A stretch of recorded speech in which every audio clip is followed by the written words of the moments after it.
Ed, the way you've been twirling that fucking mustache lately pisses me off. Okay, why are you? Is this the new Ed? No. Okay. Can I be honest? Who you are now? Like when I look in a mirror, I'm very self-conscious about my facial hair. Yes. When I look in a mirror, I hate it when it starts coming down the sides, because like when you look at it sideways, it looks awful. Just trim it, babe.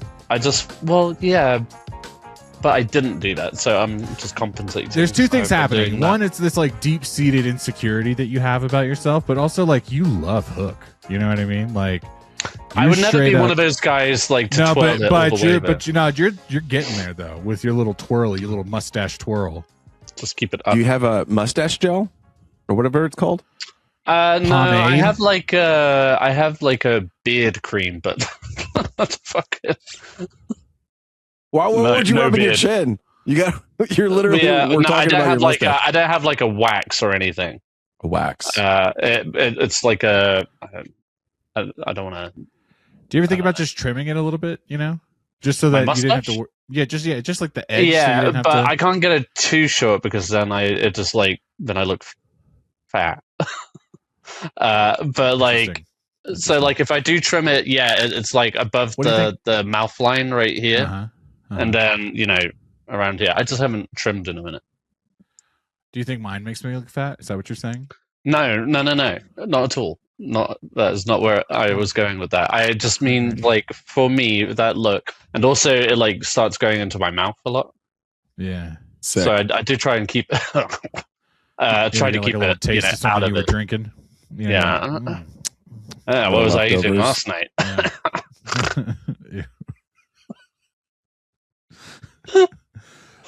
Welcome back.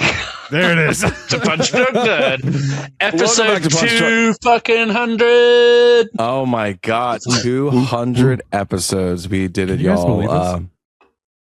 I can't believe it. We're here at it again. We're going to talk about a bunch of shit this week. We're talking about BAFTA. We're talking about Guillermo del Toro, Avengers, House of the Dragon. Our main discussion is Nirvana, the band, the show, the movie.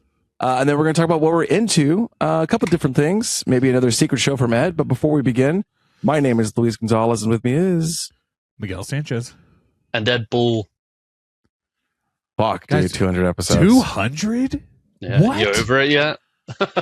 I mean, there have been days. I feel like all of us at some point or another have been like, ugh. Not Ed, actually. I think just mainly me and Luis at some point or another have been like, ugh, what a day. There was a couple of points. there's barely any time where Ed is like, can we skip this week? I have XYZ. And I'm like, guys, my tummy hurt this morning. Could we take a break tonight? I took a massive shit this morning. Yeah, I mean, exhausted. Guys, come on. Like, what's another break, you know? What's 204 years? It's fine. I always have something to talk about, I guess. I don't know. Don't you? I'll say it now. Yeah. I mean, Ed had this thing later in the What We're Into section that he put on there a week ago. He hadn't even seen the movie yet. And I just think that's like classic Ed. He's like, no, of course I'm going to talk about this thing I just saw. I haven't even seen it yet, but he's going to see it. And it's going to be on the dock. I got a ticket as soon as I saw it. Good for you.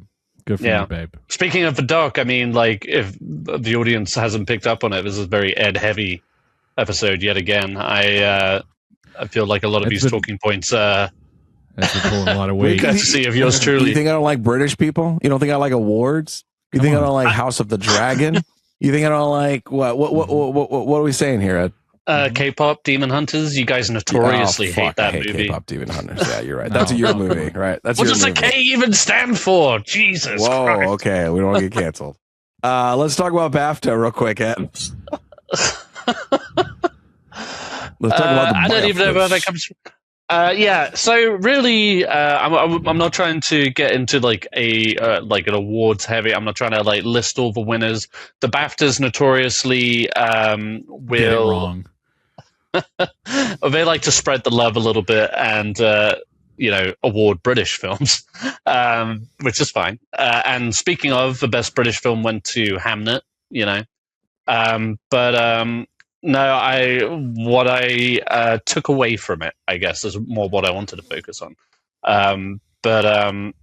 The supporting actor race at this point is proving to be maybe the most exciting categories going into the Oscars. We go through years of award cycles where the same people start winning every award, and you're just like, okay, I see where this is going to go. Oppenheimer swept basically all the awards. Robert Downey Jr. won every single award. Last year it was Kieran Culkin. He was sweeping with that one movie. But this year, I think both supporting role categories are a complete fucking open race right now. There's no clear front runner for either one. For instance, so far in the best supporting actress categories, at the Golden Globes, it went to Amy Madigan of Weapons. And then it went to Tiana Taylor. I want to say, no, sorry, at the Critics' Choice, it was Amy Madigan. Then Tiana Taylor at the Golden Globes. And then at the, maybe it was the BAFTAs. Yeah, I guess it would have had to have been. I'm blanking on a name. I'm sorry. I'm pulling it up. Why do we even go to you for these things? No, I know. Smoke's wife. God damn it. Wunmi Musaku. I'm sorry, I butchered that completely.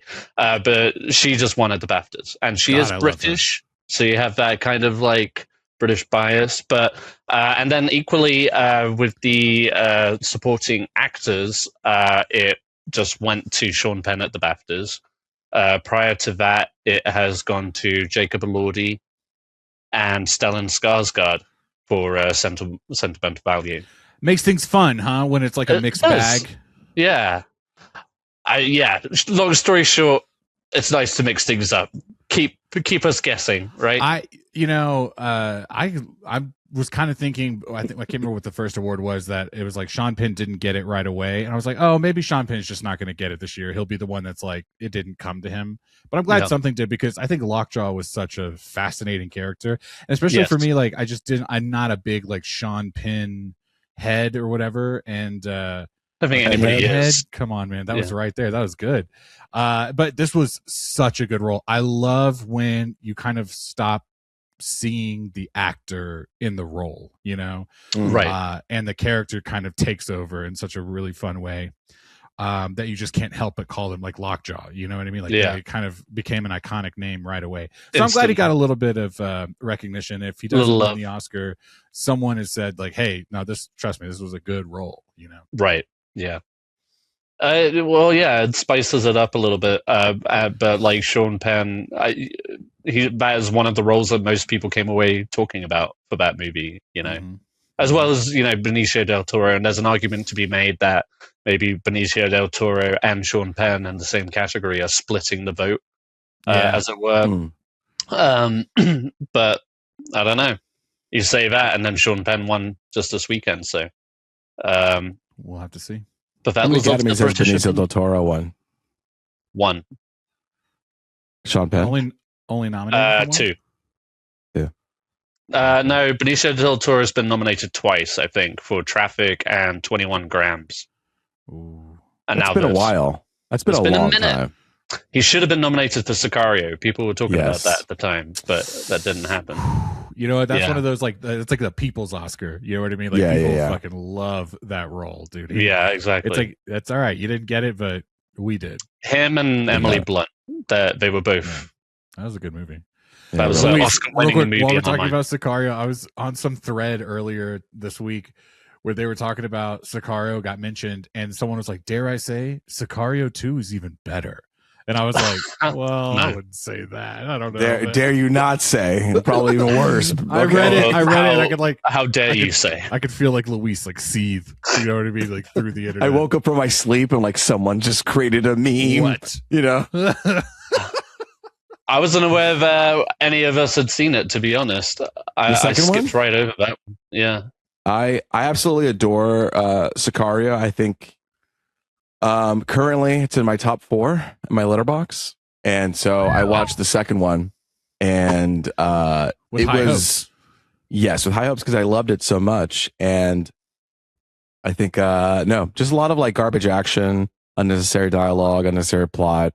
You kind of lose the whole like spirit and theme of Sicario, and then it just turns into like an action film that feels like even the visuals of it all look. Yeah, he did, which is interesting. I think that's what really says about a director. So I don't really know the backstory of the second one, but he could have been, his attention could have been split with multiple projects. Right, a lot going on for him. Yeah, like it's tough because, like, for example, that show, the guy who did Euphoria did the other show. He's like The Idol, so he also like didn't do The Idol fully. Like there was another person who was show running it and then got kicked out, but then he gets credited for all the major writing and stuff like that. So it's like, what are his sets problematic? Probably, but as far as like the writing and direction goes, he inherited that, and so you never really know what's going on in the background. Yeah, and I don't know what happened in for Sicario, I was about to say episode 2 of Sicario, yeah. But all I'm going to say is that Denis Villeneuve is clearly the reason why that was another reason why the movie was fantastic, because there's so much storytelling that happens visually that it's like you don't really have to say much at all. Like it's just him walking down this cold, grim room, and you like get what's going on.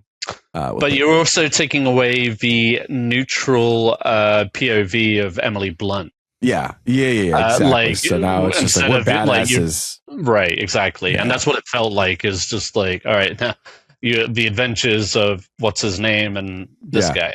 The Adventures of Sicario and Soldado. Something like that. Yeah, no. Yeah, it just looked, not good. It's funny that you're talking about, it is a super competitive year with the Oscars, which is pretty cool. I think there are a couple things that I do want to talk about as far as like Oscars and predictions goes. Ed, I texted you a couple days ago about, hey, who do you think is going to win Best Cinematography? You were in the chat too. You're in the group, yeah. You were still there in the room. Yeah. I said, Ed, who do you think is going to win Best Cinematography? And then you're like, Train Dreams. And I was like, perfect. Thank you. Because I started dabbling a little bit into Kalshi Betting. No. Okay, but hold on. Don't freak out, because it's like $5. It's like it's like $2, $5. It's not like tell me why I want to do 100. Well, yeah. So sometimes, okay, so let me give my experience about this. Sometimes you think, like K-pop's going to win it. And then you look at like, yeah, you idiot, K-pop's going to win. In fact, you're going to get no money if you do anything. So it's like a waste of time. So there's like a sweet spot. I have to be like, I'm pretty certain. And then I'll kind of maybe get a good return. So that was one of them, was Train Dreams. Because right now, who's the favorite for cinematography? One Battle After Another. And then it's Sinners. And then it's Train Dreams. So One Battle After Another has a 64% chance. Sinners has a 22% chance. And Train Dreams has a 12% chance. Who are the other two? It's a pretty movie, though. It's a very, I think it's a cinematographer's like wet dream, to be honest. Yeah. These are also like One Battle After Another and Sinners, of course, they're like fantastic movies. But, if you wanted to showcase cinematography, I feel like Train Dreams really did a good job as far as that goes, No, it really did. And it has won one already. What is it for cinematography? That's right, it has. Maybe but I wouldn't be surprised, obviously, if it didn't, because those other two movies are obviously really good. What are the other two in that category? Just real quick. What do you mean? One Battle, Marty. Marty Supreme and Frankenstein. Yeah, but it has Marty Supreme and Frankenstein, and Frankenstein is at 1%. Oh, burn. Marty Supreme did look really good. It looked like that. It did. Like an 80s movie. There's a lot of, like you were saying, there were a lot of good looking movies last year. One Battle After Another and Sinners both. Sinners would carry a historical value to it as well, because it's the first woman shot on IMAX who's been nominated. So, that would be a nice win. Again, fully earned. It was such a good looking film. But I think Train Dreams has the edge a little bit. It feels more picturesque in the sense, like, I guess it's like, it's more true to what you think of cinematography goes. Like, obviously there's different ways to interpret it, and like you can dirty the lens and then you can shake it up or whatever. But as far as like making it like every frame is a painting kind of situation, they made it like clean, sleek. Composition was awesome. I don't know. Ed, that's why I betted on it. Have you seen it already, Ed? Train Dreams, yes. Yeah. Okay. So you're going. So Ed the other day was like, I'm going. I got my tickets to see it in the theaters, and it was like, oh, it's on Netflix. You could just watch it on Netflix. But I didn't realize you had already seen it. So this is like a little special treat for your boy. I want to see it on the big screen. I think that's the one thing I would love. I think it will sing on a big screen. It will. Those visuals are just fantastic. You guys are selling me. I saw a lot of Instagram comments about it as well, and I sent something the other day about Bologna, and I was like, oh, maybe this is how this is how I should like be convinced to watch movies, is like when I like get like sucked in through Instagram. And I mean, Train Dreams was getting a lot of praise. It was, I've seen just like a couple of clips here and there, the cast talking about it. There's something about like a behind the scenes interview that really like sells me, you know? Yeah. That's good. That's their marketing. That's good. It's working. I know. It is working. Dollars going into it. Got me, you know? Yeah. Train Dreams like has come on my radar simply because of that. And and I don't think it's very long too, right? No, it's like an hour and a half. Yeah. I'll have to find time to sit down and watch it. It's like a chill I think Kristen would love it. Yeah. I know. It's been so long since her and I have like sat down and watched a movie. It's like if we're sitting down for anything, it's going to be one of these TV shows we're 10 years behind on. So well, it's because you're also like it's been a long day and you just kind of want to turn your brain off kind of situation. Yeah. You know, I get it. It's I almost said Willem Dafoe. It's William H. Macy's in that movie, right? Train Dreams. Yeah. And he made a comment about it that really kind of sold me. And he was just like, it's beautiful, isn't it? Yeah, I think it's fun when like the actors also watch the movies. Oh, okay. Something's going on. I didn't pick up on. Okay, I like it when the actors also watch the movies as an audience member. You know what I mean? And so many actors don't want to watch themselves on screen, which I totally get. And I just love that he like framed it as a viewer, was like, I thought this was such a good movie, and so I don't know. It sold me on it. Luis, so what else are you betting on? What is it called? Kashi? Yeah. I actually, it's so funny. I only know about it because there was a South Park episode about it, and they were making fun of it. And I was like, ha ha ha. No, but for real, what's going on? What's this? Another one. This is actually my first one that I did on November 1st. Okay. It says Oscar for Best Film Editing. And who do you think I put? F1. That's right. Yeah. Put F1. Yeah. F1 at the time. F1 at the time had a 7% chance of winning. Okay. I put in $8.95. Now it's got a 21% chance and is valued at $20. If it pays out, I would get $120 off of $8 of a bet. Hell yeah, dude. Okay. Hell yeah, dude. John Cruz, the guy who did the editing for F1 also did the editing for Top Gun, which also won an Oscar. I think it's I guess like Marty Supreme is a tough, like a next contender. But I feel like editors could understand what's going on here and be like, I see what's happening. A little bit of like Luis lore. What I love about Luis is he likes to kind of casually mention things in hopes that you'll talk about it so that he can talk about it. I remember learning about Kashi for the first time. I'm gonna tell you why. We were in Texas, and there was one afternoon where like Luis and I were able to get together because we were staying in the same neighborhood, and we went to that bar, and there was like a commercial for Kashi, and you were like, yeah, and you kind of brought it up, and I was like, we talked about it for a little bit, but now it's like, oh, clearly, like you were like, oh, I'm doing that. Like, let me tell you more. You were like, I think it's like a gambling app where you can like gamble on things. It's like cool. It's true. That. Well, at that time, I only had one bet, so I only have 3 right now on there. But you're growing. One. You're getting there. Like, if I'm going to bet on anything, it might as well be the Oscars, right? Yeah. But nerds, that's how they get you. Okay. No, they were like, we can't get them with the sports books. Okay. Let's get them the award shows. Don't you want to gamble? I tell you what, look, right now I'm putting in something like if we went to an Oscar party and there was like, or Super Bowl, you have those squares where you put in like $5 and then the winner gets a big thing. It's kind of like that situation where it's just like, I'm what's going to happen kind of thing. And I'm not like I said, none of my bets are over. Nothing's over 10. You know, I love that. $8.95. Tell us more about that. I don't know how that happened, to be honest. You didn't want to go full 9. Why, I don't know why I did it. Take it up to 10 even? Me? Oh, you know what it might have been? It was what was left in his bank account. It was, like, yes. This is your best I said to myself, oh, I should go into betting if I need to make my money grow in my bank account. fastest payback. Oh, I'm at 0. I should bet. No, I think there was a like tax thing. It was like you can bet 10, but we're going to take something, or you can bet 9. Sure, Maybe it was 9. sure, I think it was 9. Sure. I don't know why. You were like, take me up to that line. Yeah, that makes sense. Yeah. And then Stranger is the other one, and then the third one that I just did this morning. And I'm done. I'm done with this for now. Sure. For a couple months. I don't see anything else that I need to do. So the next bonus hits. The summer box office wait. Oh yeah, that's probably when it might kick in. Okay. Woo.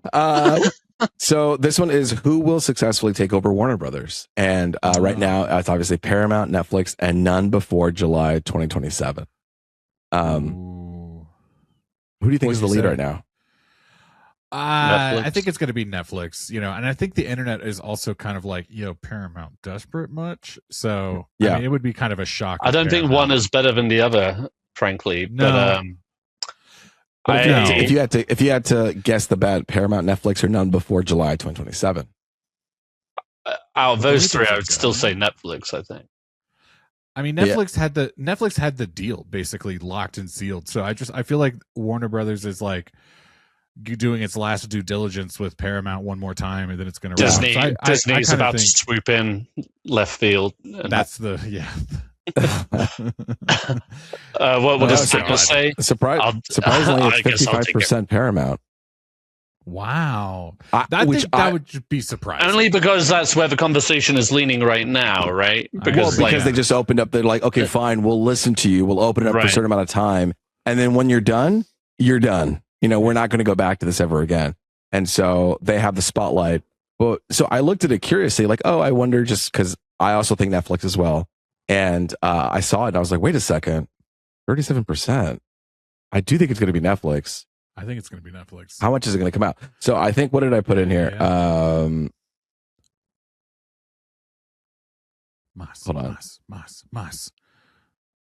Okay, it looks like I spent more money on this one.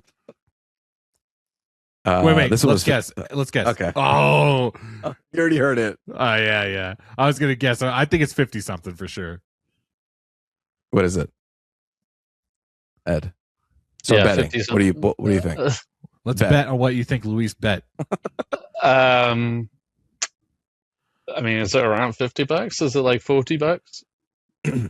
No, it wasn't that high. It was 15. It was $14.67. Okay. Which is high for me. I'm like, holy shit! I was very sleepy this morning. I needed to get myself up. I was like, I'll make a bet. Let's get to feel alive. No, I remember why. Like a regular of cocaine. I remember why, because I think I had it at like 5 or something, and then the payout wasn't going to be big enough, and I was like, well, what's the point?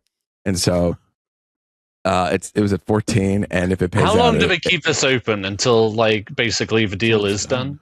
Yeah, it's done. So and then if it pays out, I get $39. Well, so maybe odds forever be in your favor.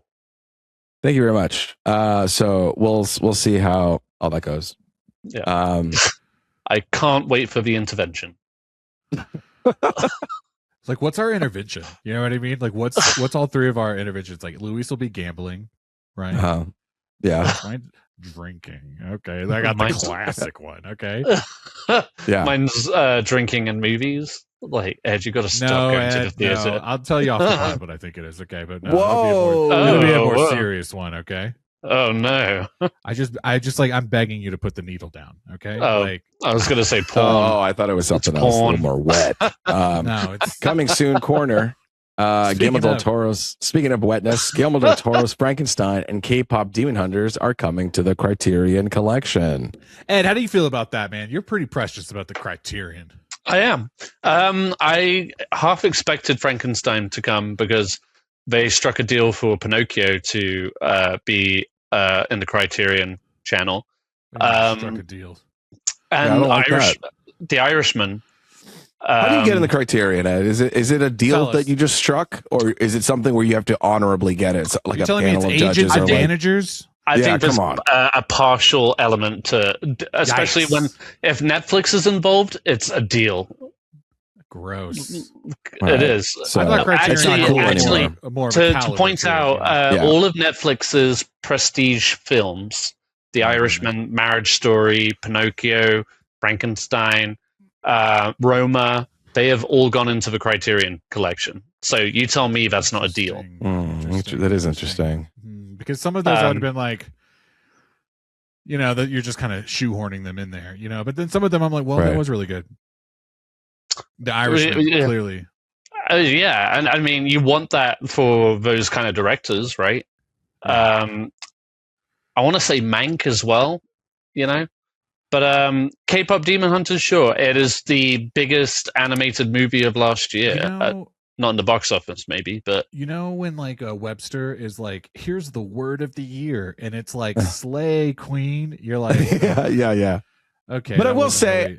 I will say that it feels like K-pop is like a Demon Hunters is like a moment of time. So it's like a time capsule, and it captures like the feeling of like not just the movie, but like the culture itself. Because obviously, K-pop in general is but like the K-pop culture and the the Asian culture has like seeped its way in, and then this type of animation, and it's just like a Netflix. There's just so many things that it like brings together.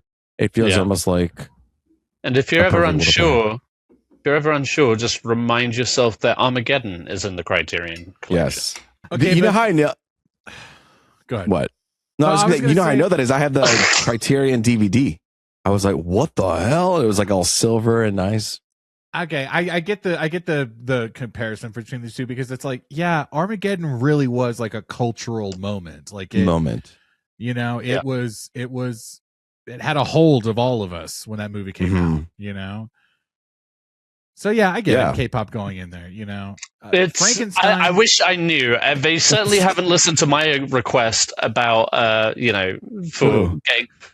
want Waterloo in the Criterion channel. But you know what? That seems like a reasonable ask. Because you can't find it on any physical media anyway. I just think like Netflix. It's not up with Janusz films. No, unfortunately not. I think I have like a pirate copy or something.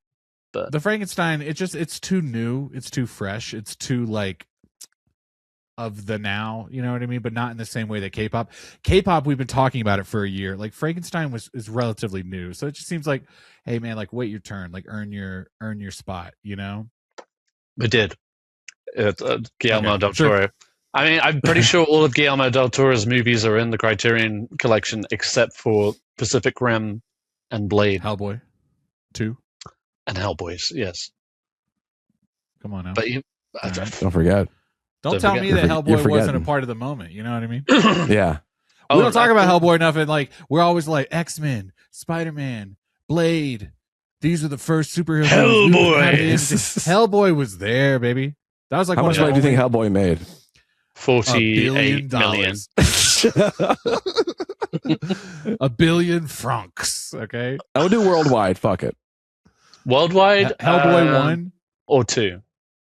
1. I'll say 128. 200 max. 99,318,000. There you go, Ed. All right, Hellboy 2. Number 2. People liked it. Hellboy 2 did kind of kill it a little bit, but there was like a hype for that movie because the first one was good. I would say no, less. I think 60 something worldwide. Whatever, guys. Worldwide is 168,300,000. Suck a dick, guys. I give a lot of shit. Fuck you. No, you're totally right. People were like, that Hellboy movie was dope. Hype. Let's all go see the second one. And that happened. There's a hype bump. I remember that. I just remember it being like, I thought it was like a failure or something. And that's why they didn't go with Hellboy 3. I think it was like a moment where people were like, oh, this isn't as good. They got tricked. I wouldn't say trick, obviously, because, but they were already there by the time they got their money. Guillermo del Toro had more artistic leverage at that point. You guys get into the Criterion closet. What's the first movie you grab? I've asked myself this question so many times. What's the movie? And then follow up. What's the movie that you hope is in there that you hope you find? You know what I mean? These are good questions. These are great questions. This is kind of like one of his letterbox questions, though. Letterbox, please hire me, dude. I'll ask your questions. Please do it. He's great. Dude, honestly, I'll recommend him. Dude, I only just recently got the one that was like at the top of my list. I think it would be Pan's Labyrinth. Yeah, it would. Guillermo, right? Did he do that one? Germer Ditter.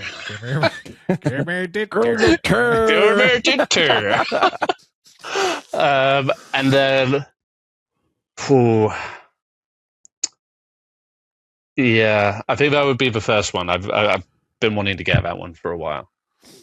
I know which one I would get both of you. What? Oh. What is it? Miguel, I would get you the Fantastic Mr. Fox. I do love or Wall-E. Okay. I already have it, but yeah, I do love Wall-E. No, but the Criterion one. Yeah. And then Luis, it would be either Fantastic Mr. Fox or Flow. Oh, both animated. Those are good ones. Thank you for making my choice easier. I love that. Oh, go ahead, Luis. Yeah, let's hear your answer. No, it's like you're in the closet. No, I love it. You're like, you're blindfolded. You're reaching out. You grab. You hope it's what? I hope it's Monsters and Mad Men. No, I'm looking at the list right now. I hope it's Scorsese shorts. Let's see, Lone Wolf and Cub. I don't know. I guess I don't know what Raging movies. Bull would be one of my top ones too. Yeah, I have Raging Bull, but the Criterion would be great.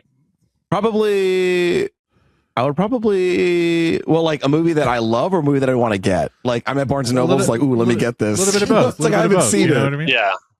I would probably get like a Kurosawa film from Criterion. Ooh, yeah, sure. And then, yeah. Ran, but it's a movie that I love. I think I don't remember. I don't remember what films are on there, so it's hard for me to kind of like pick them unless I go. I only remember because I have like a shopping cart on my account for Criterion Collection. And it's the same movies. I have the Small Axe collection is like definitely up there. The Steve McQueen series of short films. Very nice. I love those films, and having that, but that's like because it's a set. It's a little bit more pricey. I just want to reiterate something I've been saying recently is for gifts from now on, for me, if you feel like giving physical media, I want physical media. Like I want to. Can I tell you that's literally what helped actually me being real? No, I'm being serious. Yeah, there's something about, and then when you talk about like the special collection things and like cases and things like that, it's like, ooh, yeah, like I would love to. Like I have a book. In the office I'm in right now, we have like a library, which is like books, and there's like a small selection of like my old DVDs, but I would love to like start a collection. It's like something about like Ed has really inspired me. Chase has really inspired me. Like the things I'm reading online about like keeping physical, like Luis is Luis. Like I said, one time I said, what should I get? And you were like, everything's on streaming, Miguel. Why would you even worry about it? No, I didn't say that. You said that. I think you both have said that. I think you both have said that at one time. I talk about compression rates. All right, I talk about pixelization. That's why I talk about hard media. Let me get an OLED TV and a really nice Blu-ray player, and I'm ready to go. No. You don't want a Blu-ray, but you want a 4K. All right, whatever, man. I'm just trying to fucking feed your ego right now. Just like say, yeah, okay, yeah, all right. I do that a lot. I can't read your vibe, dude. I'm over here like supporting you. Okay. Here's my thing about 4K. Here's my question about 4K, and maybe you can answer this because I thought about this last time you mentioned it. While I appreciate, and this is probably just because I've always been like behind a generation as far as technology, education, things like that. Yeah. Does it remember when you would TVs hit that phase where there was like that ghost effect on films where the cinematography of whatever unique cinematography, you're talking about like the true motion or whatever, where it just kind of like ruined it and it felt like a TV series. Does the 4K? No, absolutely not. Okay, so Luis, take it away. Because the standard HD is like let's say like this size, right? And there's a lot of information that's going in, like just a bunch of pixels, 1920 by 1080. Yes. And then 4K is pretty much doubling that or whatever, 4 times it. I don't give a fuck. But it's bigger, and so you have more information and pixels and things like that. And like I think when you go to the movies, you'll see something like actual film is around like 6 or 8K or something, or 6 to 12. And so when you jump from just like HD to 4K, you're getting so much more information, so much more grain, so much more light, so that you wouldn't be able to get on a standard DVD, even a Blu-ray. Like that's why I'm saying like Blu-rays are higher versions of DVDs for 1080, but 4K is like we're doubling all of that, and it's coming out way cleaner. So if you want to have like a good theater experience again, I would say like you want to get that 4K DVD, and stuff like that. So like I've been rebuilding my library of stuff with movies that I absolutely love, and so I'll get like the 4K versions of it. Like I have Shin Godzilla. I have I do love the Oceans movies. I got that one. I got Hot Fuzz. I got I need to get Sicario. That's the next one on the list. But yeah, no, I definitely, it's not, because the blur effect is like a TV gimmick that they try to sell up people. In fact, like cinematographers hate the fucking thing, and they try to like somehow put a policy out. Go ahead. No. Just, they try to put a policy out and be like, please remove this from TVs. And they're like, no. Yeah. So like every time I go to houses, I turn it off. Yeah, that's the thing on the TV, Ed. That's not the disc itself. You could change that setting on your TV. Yes. Okay, gotcha. Yes, it's a feeling. Okay, connect to all right. It's like if somebody's like, oh, yeah, I used to watch 3D movies. I didn't like it. So that's why I don't really watch IMAX movies. I just feel like, I'll just watch like regular movies. Right. That's how you could not see an IMAX film without 3D for a time there. Like, it was just like, that's true. It was a money grab. But you know what I mean? Like size and quality. No, totally, that's what I'm talking about. I got you. Comparison. So OLED 4K player, okay? OLED TV 4K player. OLED 4K. And then in 10 years, you'll be like, no, Miguel, you got to get to 30. When you were saying that, I thought you were saying like the old Ed, like good old shit TV, good old fucking last generation Blu-ray player, like old Ed, like do it the Ed way. Enjoy movies in any form. I will say this. When I was like 19 or 20, I had my car stolen, and I finally got it back like months later. And when the guy had like, or girl, okay, had stolen my car. They had like my car ran out of gas because I was poor, and they just like dropped all their shit in the car and ran. And so when I got the car back, I had a bunch of people's shit in my car, and one of them was an HD DVD of King Kong. Oh yeah. Do you guys remember when the Blu-ray HD war was happening? Yes. Yeah, and then Blu-ray won, and then I just had this like HD DVD of King Kong, a movie I was never going to see on a format that I couldn't even play. Only if you had an Xbox or something like that. And I didn't. Yeah. And that person let me know it. They were like, "This is shit." And I was like, "Okay." For me, it was always about the covers. Like I was hesitant to go to DVDs because I enjoyed the covers of the VHS, and the same when the actual case started being more prominent with like Blu-ray. Well, that's why I try to get steelbooks, because steelbooks are like 100%, and that's why Criterion is so nice. Best Buy stopped doing all that, and then you walk into a Best Buy now, and there's like swaths of floor that are empty, and you're like, "What are we putting here?" And they just put boxes there now. And it's like that DVDs and shit used to go here. And it's just like, boxes of, you want to buy an open box TV? It's right here in the center where you can just pick it up. Wow. It's trash. Crazy. It's trash. But I did have a friend when VHSs went to DVDs where he was like, we're buying all of our movies on DVD now. This was in the like early 2000s, 90s, 2000. And I remember that as a child being like, why would you buy your movie again? I was poor again. And it was like, why would you pay money to just like, you already have it? Why would you? But it's like now as an adult, I get it. It's like what Luis is saying. I want that like cleaner quality. Like I want that upgrade. There's a perfect analogy for it is I watched Pulp Fiction exclusively on a VHS many years, my whole life. Yeah. Until far too young. You were like, wait, what? What? your eyes opened up. I don't even know. What did I miss? And your dad's just like, yeah, it wasn't until I streamed it on some whatever fucking thing because I still don't think I have the DVD of it. I might do now, but it wasn't until I switched that format did I realize that Steve Buscemi had a cameo in it. I was like, that's Steve Buscemi. Because I was watching it on a fucking shitty small VHS. The VHS is shitty, and yeah, you don't quite pick up. You're just like, who's this freak? All right, on TV right now. I still have that VHS though. Better believe. No, that's money right there. Whether it's real money or just like nostalgia money, it's good to hold on to it. It's nostalgia money for my heart, if anything. But you guys got to come to Denver. I'll take you to this comic book store that has like not just like comics and stuff, but it also has like old nostalgia things. Like one of the things I wanted to buy was an action figure from like the Batman and Robin movie that they sell. Oh yeah. You remember like the Bruce Wayne, the Batman head like came off and it would be Bruce Wayne underneath and you could put the thing on. Yeah. Anyway, I'm a big fan. Millennials love nostalgia, and I'm one of them. So it's starting to creep in now, right? Yeah. Every generation is nostalgic. So anyway, physical media, bring it back. Give it to me. Bring it back for gifts. Now I have data here: 2 million pixels for 1080, 8 million pixels for 4K. 4K. All right, baby. It's not just double. You're getting a fucking shit ton of pixels. Now. Luis, do me a favor. What? Too many pixels. On the side, outside of the podcast, can you just like text Kristen and be like, "Hey, watch Train Dreams." No, you got to get an OLED TV.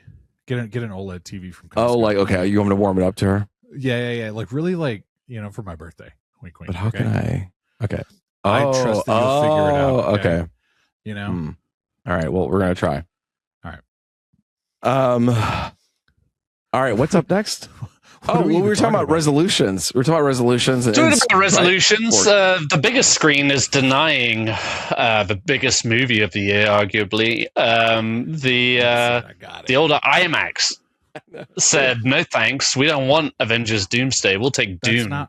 That's not 3. what they said. Okay, that's exactly what they said in a statement, an official statement. They said, "No thanks. No thanks. No thanks. We don't want your business." It was all shit. Denny's got it. Denny. He's Canadian, but fuck it. Got a little Trumpy there right there at the end. Yeah, it did. So obviously Doomsday is coming out the same day as Dune Part 3. And that movie is sucked up all the IMAX feeling. About which one? It's not sticking. Doomsday. It's not going to stay, you guys. It's gonna. Hey, move. What are the odds on Kashi? Kashi, yeah. It's Kashi. Come on, it's not subtle. Kashi. Kashi. Oh, a little. Huh? It's not be like. Oh, what I'm talking about is like dish or whatever. It's just like Kashi. You want some Kashi? Well, the L is in the middle. It's fucking me up. All right, here, you peasant. Huh. Yeah, it's KALSHI. Oh, Kalshi.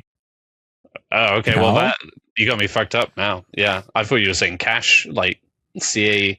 Let us know in the comments how it's pronounced. Will Doomsday move? That's the question. Oh, yeah, that's what. Thank you. I would love to know. I know it's always with the official trailer. Will Doomsday? That's true. There needs to be like a full trailer. Dude, could you? Will Avengers Doomsday be delayed? Yeah, there we go. Yes and no. Yo, can you create if Avengers Doomsday's release is past December 18, 2026? Right now it says. Actually, I don't understand what this is. Go ahead. Sorry. I was gonna say if you could create the question and then also get money if you know what I mean. Yeah, like can you create that? That would be, dude. That would be the way to game. I'm sure somebody has figued out this system. Somebody's doing that. That's what I'm saying. Yeah. That would be a good one though.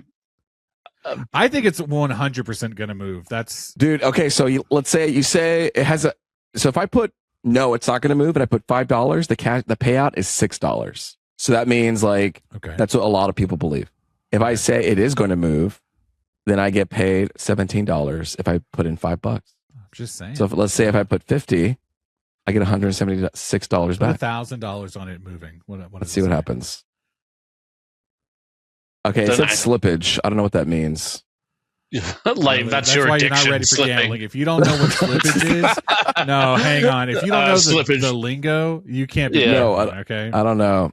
If I put 100, I get 352. You don't even know how to pronounce it. That's hey, I put 100. It's opened a window that I don't understand. So delete the app, Luis. Okay. Don't. Okay. But like I said previously, and this is me regurgitating. I think I said that someone else's vision is just that.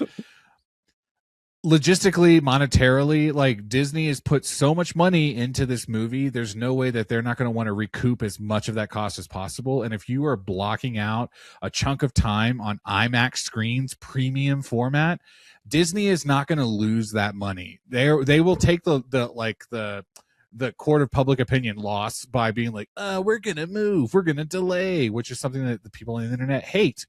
But it's like, they're going to delay because they're not going to lose. They're either going to delay it or push it to up. March. You know what I mean? Yeah, but I would say, I think I said this last time too, where I gave the example of The Matrix, right? Where Matrix 2 and 3 came out in the same year. Avengers, Doomsday, and Secret Wars could totally come out in the same year. And while it's not like a Barbenheimer same weekend situation, it is like a cultural event where it's like, dude, 2027, dude, we got the Avengers movies. You know what I mean? So I don't know, dude. I would be shocked if Disney was like, no, we're keeping it and we're going to take that risk, because there's no way that that's going to pay off. But I do think that like studios are vying for that Barbenheimer repeat. You know what I mean? Like people like tried to make it work with Wicked and Gladiator, but it was stupid. And people really tried it. What was it this last year? I can't remember. It doesn't fucking matter because it didn't work. Doomsday certainly has a ring to it. Don't get me wrong. But if that's how we're going to frame every single big release, then somebody's going to end up like losing sorely. Like Barbenheimer was a moment that will not be repeated. Exactly. Okay. No, exactly. 100%. And Disney is too smart to gamble on people going to go see both. No, because let's say Doomsday comes out and there's a small voice opinion that's like, this movie's kind of bad. Boom, immediately word of mouth becomes this movie's bad, don't go see it. And then we've already lost out. If you run Doomsday on all the formats and it gets all the IMAX money, and then someone goes, I don't think this movie's good, and people start saying, I don't think this movie's good, they make their money anyway. You know what I mean? Yes. There's no world in which they do that. I think what they'll do is they'll hold on to it for hype, and then when the first trailer finally releases, they'll go, we're moving to, whatever date, whether up or down, you know what, man? Let me calm down for a second, okay? You're gonna open an account. It's not you guys, okay? No, I will not. It's the way of the world. It's the way of the world. It's just the cost of one beer. No, that's how they get you. No. If it did get pushed, where would you put it at?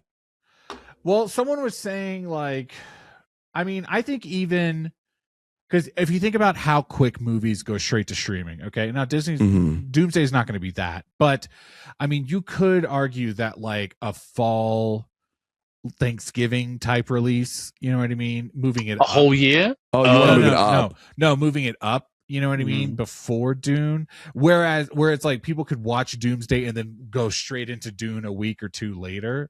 Like that might drive people, and then like in the middle, like the aggregate, you could kind of get a little bit of a Doomsday situation. Yeah. But I do think it probably works better if you move it to like spring, and then Secret Wars like Christmas in the same year, 27. I think if it did push, it would be pushing it to the new year, and I think it would be and here's the other thing about Thanksgiving, to counter your point, Miguel. No offense. No, it's the fact that you said no offense. I take all the offense. Okay, but you could have just been like, actually, I think that would have been fine. There was something I was thinking. I was like, okay, but there is a big movie coming out Thanksgiving, and it's Greta Gerwig's Narnia movie, which is sucking up all the IMAXs. Okay, that's to my point. That's fair. Okay, but I would also say culturally, Narnia is not going to do Doomsday. No, but more so, like the whole deal that Netflix made was for the IMAX screen. Yeah. So that movie's gonna hold that for like at least a week or two. That's fair. So my counter would just be like Disney would be bold, but I think the way at least that this year has gone, I think they wouldn't be hard pressed to find an audience in the new year. Agreed. Like late January, maybe even February. Well, that's why I said spring, but what I'm really saying is like that first quarter of the year. Right, you know? yeah. Like they're really, because we are seeing, we talked about there have been some big movies so far this year. Some big movies in like January and February where, people are clamoring to see movies. And especially if you're thinking about maybe squeezing both Avengers movies in one year, bookending the year would be a smart choice. Yes. Disney, please hire me. But yeah, no, I don't know. I think like it's more likely that Disney like buys Warner Brothers and is like, we'll move Dune before they go, we're gonna stay on the same date as Dune. Like it's just it's not gonna happen, you know.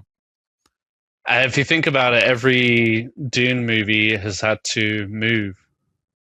And this is the one that they're saying we're not gonna move. You know, we're not gonna do it. Listen, al Gaib. You know, it is what it is. March what a fucking episode, and we're not even close to done. I'm so drunk. Oh wow! Look at the time. Look at the time. I don't think we're playing Fortnite tonight, fellas. Let's wrap up. That's been I've been so busy. I haven't been able to play for 2 weeks. I'm losing weight because of it. House of the Dragon season 3 official teaser. It was great. Let's move on. It's a good trailer. Can't wait to watch it. Coming out June. June. You guys are gonna watch the show, right? Yeah, I guess we have to. I mean, we've already been watching Who has to? So we might as well finish. Yeah, I've been watching it too. It didn't matter what they showed in the teaser. I was going to watch it anyway. I mean, I'm locked in. And I love it when Steven goes, this moment was supposed to be in season 2, but they moved it to season 3. And I'm like, that's the kind of info I need. Okay. Like I need to know, okay, this is about to be a solid. That's the trailer. That's why Steven talking straight to camera, telling you exactly what happened. Talking to me. So technically, call me on the phone to be like, Miguel, this is why you should watch season 3 of House of Dragon. Okay, yeah, I'm locked in, Steven. Thank you. They're not doing voting polling anymore. They're calling you to, hey, listen, I'm going to tell you why you need to watch season 3 of House of Dragon. Fuck yes, dude. It looks good. No, watch the trailer. It's online. Go. Okay, let's get into it. Nirvana, the band, the show, the movie. This is a movie I've been clamoring about. This is a movie that Jeffrey, my friend Jeffrey, got me into. And then I watched it, went to a Q&A. And then afterwards, I texted these boys to watch it. Been meaning to get their take on it. But before we do all that, let me give a quick premise of it. The film stars Johnson and McCarroll as fictionalized versions of themselves in a band called Nirvana the Band, as they attempt to book a gig at the Rivoli, a bar and restaurant in Toronto, despite the fact that they've never actually written or recorded a single song, nor taken any steps to contact the Rivoli's management about booking a show. 17 years later, they still haven't been able to secure the show, so they decide to do the unthinkable. Do you want me to go first, or Luis? I think you're bursting to go first. Luis, please, let's hear it. Okay. Okay. How many times have you seen it? I've been trying to see it more than once. I've only seen it once, sadly. So I feel like, and I've tried to see it other different ways, like I typically do. But no, this thing is so hella indie that you can't find it anywhere but the movies. So I love it. I wrote something out here because to keep me focused here. Like just general thing of it. I had a fucking blast at the theater. I was surprised and shocked at what was able to be on screen. We had a lively audience, maybe because it was a Q&A audience or whatever. But I had an absolute blast. Super hilarious. And okay, I'm going to read what I have here. This movie captures the sense of the French New Wave and Italian neorealism, and not in the gritty subject matters, but the on-location guerrilla style of filming that captures real moments from real people, and the actual spontaneity of life. You know, for example, capturing the CN Tower without permits, filming the trolley scene, using real life scenarios to benefit the story. And the true power of cinema is showcased in editing. It feels like absolute magic. The editing is so clever, creating moments that were caught live, and they feel orchestrated and placed, almost as if like the VFX would have controlled the way that paper flew or the hat flowed or whatever, or the way that people moved. Like it was all done with editing and choice. And also, okay, so then it also used improv to explore story beats and allowing inspiration to dictate direction and failure to create success in a story. That if a moment doesn't work, it pivots to make something work. So they try it, they shoot it, and if it doesn't work, they go and try something else. You can feel like the life of it for me. On a separate note, I find the lead to be charismatic and draws me in, and he plays bits off of himself. After saying something, he receives it, and then he builds, and then he comments on it on himself. It's like playing ball with yourself, which I loved. Yeah. The camera operator is able to capture the music of the scene through composition and movement, and the way that he was able to just flow between place and place so comedically as well. Like he was a voice as much as the actors were, and so was just. And again, the editing is phenomenal. It has heart, and I love how it just uses its limited resources to tell a story. What else? There are a few other things that I loved about it that we could talk about later, but I've been dying to like rewatch it. But it just seemed like a lot of things seemed almost impossible to happen, and then it happens, and then I'm like, okay, I don't know. I just found it so invigorating. I think that this, honestly, after it came out of this, I was just like, this person needs to win the Oscar for editing for sure. Like this is absolutely insane. All right. Now go ahead and tell me why you hated this book. All right. Number one, it's a Canadian film. Number two. No, and you know what I will say? I think if it came out this year too in 2026 or 2025 and I had to put it in my top 10, it would definitely live at least in the top 5, maybe near the top 3. So yeah, absolutely. Totally I went into this literally blind, as I guess I think we all did, really, honestly. I mean, I heard some rumblings about it coming out of, I want to say, South by Southwest, or I think so. One of those, I also knew very little about it too. I just heard. I only had people were like buzzing about it. Yeah. I didn't go digging. I just took it as it was, but it's one of the. I think that was the case for most people going into this film. Yeah, it was a discovery film, and I just had such a fun time with it. It was. It may have taken like a moment to like, I guess, adjust to what it was. I agree. Same. But once it did take off, basically when they got to the tower, yeah, I was just like, oh my god.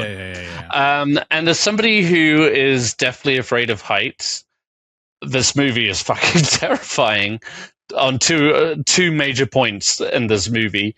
But I was literally having a panic attack when they were on top of it the first time and doing whatever stupid fucking tourist attraction that is, that you hang off the edge to look down or whatever.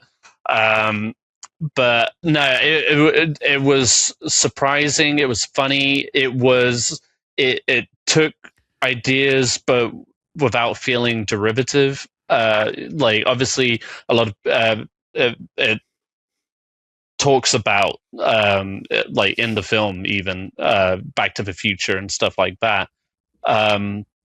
But it's its own thing, and the way that it unfolds is so surprising. Like it's like in a sense like Richard Linklater approach to where he like shot it over 10-15 years and then put it all together at the end, but so much more satisfying in a Okay, calm down, Ed. Just talk about this movie, okay? But it was just so enjoyable to see that juxtaposition of going from what was it, 2008, where they were filming, to present day, to the present, and the contrasts of like comedy and pop culture at that time. When they go into the theater and they watch Hangover, and then everybody's laughing at that one joke, and he's like, holy shit, I fucking exactly.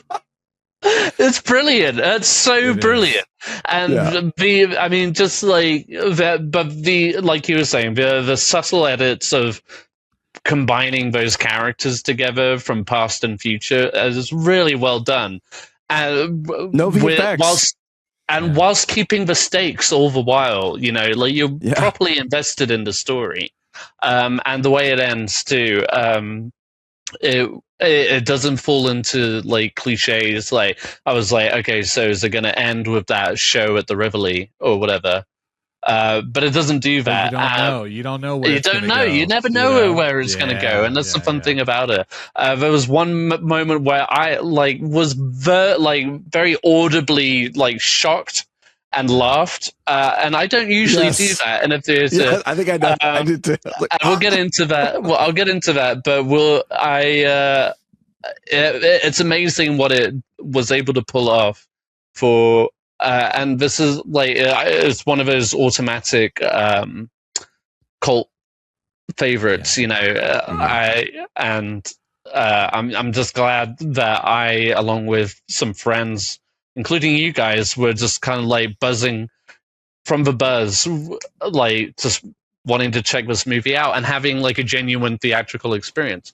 I didn't have a massive audience. I went to go see it on a Tuesday, but it's still a solid audience.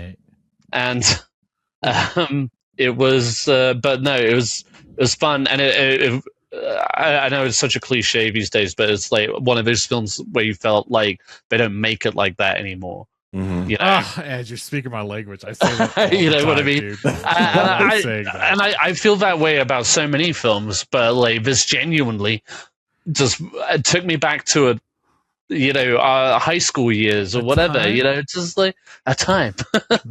The past. I am bursting at the seams because what I'm so worried is I hate going third in this moment because I don't want you to spoil anything before I get a chance to say something. Right. But this is also one of those movies where I'm I kind of don't want to spoil, even if people have already seen the movie.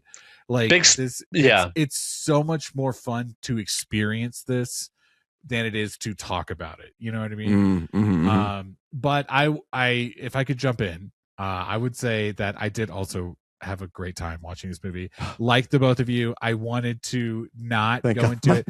I did not want to go into anything. This was one of those rare moments where I mentioned to a couple of different people I'm seeing this movie, and the moment they would breathe to say something, I'd be like, "Hey, by the way, I don't want to hear about it." I was like, "That's good." The vibe I'm getting from this movie is I don't want to know anything, so shut up because I don't want to know anything. And but I do want to talk a little bit about the theater experience. I went to what I later realized was a new AMC in town. It's like a relatively new baby AMC. It's all the way downtown Denver. I had to go to downtown Denver. I was originally going to go to Alamo, but then I found a different showing at an AMC. So I went downtown Denver, went to an AMC. It was a beautiful theater. The seats, they recline in ways you guys don't even know. Okay. What an experience. But also, and I was kind of telling Ed because initially I'd booked an Alamo showing, but if you go downtown, it's people that want to see the movies. And so I was in a Tuesday showing. It was a full theater, full audience. Yes. Jam-packed. Yes. And when I sat down, it was immediately everyone kind of knew yo, let's lock into this movie. Yeah. And so we from the jump, we were having such a good time. I think the opening where they're in 2008 and it's as children, I was like, oh, okay, this is the movie we're going to see. And that was what I learned immediately after that was that whatever you think is about to happen next is not about to happen. Yeah. To comment what you guys said, the opening at the CN Tower, everyone was electrified by that moment. And what I loved about this movie is that it's it's like every scene it felt like had like a Chekhov's gun. You know what I mean? It was like every scene had a setup that you didn't realize until later was a setup. The leads were so charismatic, and then there's little moments, like gym moments to the camera where they would look at the camera. They were funny, haha, in the moment, and then later you were like he got into the RV at one point and it was like, where's all the old camera equipment? And you're like, okay, this is who they are. It's like lore. Yeah. It's like just setup of like their backstory, and then it all pays off later. And right, and it's just like there was no moment in the film that was wasted. Every bit that made you laugh also had a payoff, and I went into it going, okay, Nirvana is mentioned. There's going to be some sort of like Nirvana theme throughout, like the band. Yeah, and it's like no, we're Nirvana the band, and it's like that's with two ends. That's not with two ends, not one. Yeah, or three ends, I guess. Yeah. And it wasn't until like halfway through the movie that I was watching like the 2008 segments, and I was like, wait, did they fucking film this like knowing they were gonna do this? And it's like there was like that one moment where he was like, it would be really hard to do this, right? And you're like, oh my god, like so I was having such a good time, and the pop culture moments, and that they really leaned into that again also paid off by the end. And it was like, is this a ripoff of a movie? And it's like, yeah, but it's done in such a really fun way. Yeah. That you're like, yeah, do it, you know? So I know I had a great time. I texted Ed on Monday. Okay, today's Wednesday when we're recording. Hey, Ed, did I say I was going to watch this movie? And he was like, yeah, you kind of implied you were going to watch this movie. And then I had to like quickly find like a Tuesday showing. And Ed, I mean, Louis talking about it's an indie movie that's really like, I couldn't find it in any other theater. I had to go downtown to watch it. Yeah. So like the night before I told my wife, I was like, I'm sorry, I got to go. I'm going to see this movie tomorrow. It's like, I tried to get the earliest showing I could. I had to drive like an hour into town. And then I had to post up, and it ended up being such a fun experience that it like kind of colored how I want to watch indie movies from now on. It's like, no, I think I want to go experience it like kind of like with my people, you know? Yeah. But no, and there's so many moments I want to talk about. I want to let you guys talk about it as well, but there's a part of me that's like, I kind of want you just to experience it. This was such a fun movie. So yeah. No, that's the biggest thing was the theater experience. That's why when I came out of it, I was so urgent about it and insistent. Last week, I was like, I literally like go see the movie and don't do the podcast because I think, you know, you can always stream this movie, obviously, and you can rewatch it. But I think there's something about for this movie in particular, the way it unravels everything from moment to moment, and you're doing it with the audience. I think that's a very lived-in experience to have. Discovery, you want that. Yeah. Yes, I that's what I mean. Like, there's so many moments that I'm like, God, that is the moment for me. But it's like that the reveal was also so much a part of it. Yeah. I like genuinely, it felt like watching Mission Impossible, Ghost Protocol in IMAX. That opening stunt at the tower. Like, I was so stressed out. And the fact that he had the audacity to push his friend off.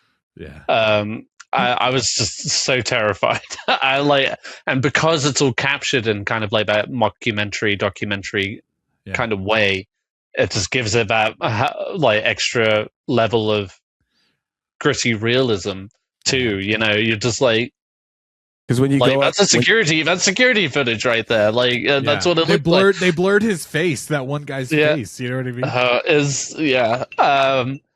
And I mean, trying to respect the spoilers, but the moment later on, I guess. But I'm talking about just like this movie pulled so many audible reactions from me. Yes. Which again, I'm not. I'm such a professional moviegoer. I try to contain it, but like if I cry to myself. I mean, if I laugh, you want to laugh with people, right? Yeah. But it was just one of those movies. It was like that community experience, which I kind of love about going to the movie theater. Dare I say? But it was, it was just a fun time. It reminded me of like times when, in high school we were doing stupid videos and, yes, all that kind of shit. Just so many levels of appreciation for it. And say, yeah. Go ahead. No, Ed, go ahead. No, go ahead. No, I just want to there's a part of me that is, I'm so glad that I saw it in the theater and I connected with my audience. But I think there's also something to be said of like, hey, if you don't get to see this, which is most people, like if you don't get to see this in theater, sit down, put your phone down, put it away, and just watch this movie in like a quiet room on a Friday night. You know what I mean? Like just like, it's just like sit down and connect. And if you, by the opening sequence, if you're not connected, you know what I mean? Like you're lost. This is right. This movie can win you over on a small screen, but you just need to kind of lock in with it. If you're ready for the ride, you'll have a good time. So this could easily be could have easily been a like lost in a streamer somewhere. You know what I mean? Yes. Absolutely. But I feel like it's earning that status of, like I said, kind of like a silent gem, a hidden gem. Sorry. There's a moment. There are three. Oh, can you hear me? Yeah. Hello, stop talking. No, I'm kidding. No, you're right. No, you're I love you, Ed. There's three things I want to show later after we're done with this discussion. Please, whatever, entertain me. But because it's from the Q&A, and so I wanted to share it because I think it's insightful. I think it's cool. But I don't. I want to do it at the very end. Yeah. Cool. I'll do it at the end. I want to. Oh yeah, J.J. Abrams is there too. I was like, oh, there he is. There he is. He's shorter than you think, right? You ruined Star Wars, you bitch. Nobody feels like that. Luis. Here's the thing: this is like the worst thing, and maybe the best thing about our chat these days is because we have a podcast, we don't usually spill the beans about our feelings about certain movies, especially movies that maybe we all know we're going to see. Now, this one was a unique situation because it was like a relative unknown to all of us. And incidentally, when Luis reached out to us about getting a ticket, I had literally booked my ticket that day already because the word on the street was like, this is a great film and you need to check it out. When Luis texts the group to say, guys, I want you to see this film, you have to pay attention. Because we don't usually do that. I feel like I've had to pull back from it because I feel like you guys feel like I say that about every film. Well, it's like, Ed, guys, you gotta see this film. It's gonna change your life. And I realize you go see a lot of Netflix movies in theaters, and it's like, okay, I don't have the time to do that, but I have the resource to watch it at home. Right. But then half-assed and distracted and not fully taking it in. But I've also experienced firsthand, like getting a group of people, like forcing a group of people to watch a movie here at home. Yeah. And, sometimes it just doesn't give you the satisfaction. Why did you show me that? It's like, even myself, I'm just like, why did I put them through this 2 hour and 45 minute period drama? You realize, right. Because I knew they would appreciate the costumes. Is that really where I went? But no, we are very, we try to keep it close to the chest these days. So when Luis told us that we had to, it only solidified that urgency to go see it. To kind of like other side of the coin for you, Ed, is most of the time I have to tell Kristen, anyway, I gotta go see this movie for the podcast, so I gotta go see it. You know what I mean? But there was, for this one particular, there was like that kind of, a FOMO of like, I don't want to miss out on what you guys are talking about. Whatever it might have been. There's a magic in the air. And again, Luis doesn't normally like push in that kind of regard. So it was like, okay, let's see what the hype is about. And this was one of those where it really did pay off. So yeah. And I appreciate you guys like trying to, guys, we could be here for another 30 minutes, like telling, I really love this moment. I really love this moment. Yeah. But it's just like I feel like I would be doing a disservice to the 12 listeners who might not have seen it yet. It's like, no, you guys go see it and then decide, because it's. I feel like we capture pretty much the essence of it without having been. And we'll talk about it on the side. We can talk about it on the side. I don't want to talk about like a spoilery moment, but there was a moment in the middle of the movie where I had a revelation, and it was the guy in the hat. What's the actor's name? Can you guys look that up for me real quick? He's actually the director too. Okay, but that guy, the guy who was always scheming, with the whiteboard. Yeah, dude. And then when the whiteboard Matthew came out, Johnson. Matthew Johnson. When the whiteboard came out in the RV at one point, I was like, of course, there's a whiteboard here. I lost my shit. But I had a revelation in the middle of this movie where I was like, yo, this guy could play John Candy in the biopic. Like, this is him. You know, Whoa. And it was just one of those like quiet revelations to myself where I was like, dude, he has this like spark in his eyes. A spark in his eyes, yeah. Yes, that I was like, and he gets comedy in a way that it's like, this is like a once in a generation type comedy. And I was like, oh, this dude could, and he's Canadian on top of it. It's like, this guy could totally play John Candy. And I don't know if they'll ever do it, but if they do, guys, that's the guy, you know. That's our guy. And he's Canadian to boot, right? John Candy was Canadian to boot. Yeah, I know. Yeah, no, it's cool. No, I get you only. Sorry about that. Year. No, that's bad. Yeah. But yeah, no. So there were so many moments where he like kind of peeked at the camera, and I was like, dude, I am locked. Loving. The other thing is like, I didn't expect the jump forward into present day, and so when it goes from like the teenage version of them to like the adult version, and it's like really simple costume things, like he's wearing the same suit, but the jeans are ripped, but it's also like he's a little fatter, and it's like a little tired behind the eyes, and it's like, aren't we all, you know, like I just connected immediately with the other guy's like a little grayer, obviously. Yes. Like, and the fact that you kind of have a fat friend and you have a good looking friend and they both age, but they're both, you know what I mean? It's just like that. I just connected so quickly with what they were doing, and I was just like, I was so glad I got pushed to this theater. Okay. And I wasn't sure, like I said, at the beginning, the opening, you're like, okay, what is this? Because he feels like a million guys that you've met in a certain way, you know, and you're just like, okay, so many comedies these days. And back then they're just like, so try hard, you know, they're trying to be one thing or another. And most importantly, trying to be funny. And you're just like, okay, when is this going to kick in? And then it's like literally when they go to the hardware store. I'm just like, what do you guys think as fellow millennials? What do you guys think about like they were like 2008 was back in time?